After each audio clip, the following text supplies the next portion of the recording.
Things really starting to heat up here in the paddock area as we get closer to the start of the race, and you never know who you might run into. Now, there's always the former drivers that are here, like Jackie Stewart and Mario Andretti, the former F1 world champion, but then you might get an actor like Keanu Reeves. He knows a little bit something about action adventure. And how about a rocker, Motley Crue's Vince Neil at his first F1 race? I mean, this is pretty insane. I mean, I was just in the Ferrari pit, and I was like, the technology that goes on in here is insane.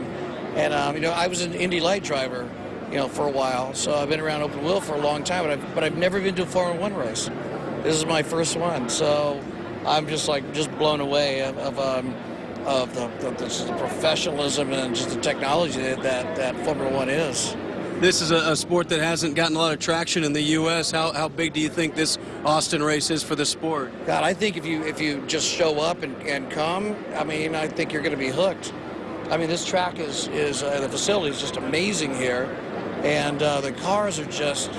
Once you look at one in real life, you go, man, that it looks speed, you know. When you have a fight that tight, you know, obviously the interest goes up tremendously.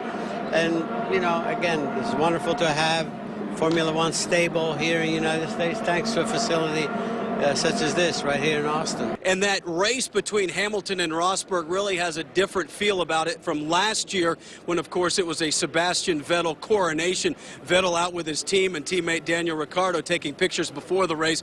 He doesn't figure to be a factor. He'll have to start in pit lane because he's on his 6th engine of the season. You're only allowed 5, so it should be interesting. Coming up, I'll be back a little bit later. We'll hear from Rosberg and Hamilton on what they do to get ready for the race. For now, in the paddock, I'm Roger Wallace. Back to you guys.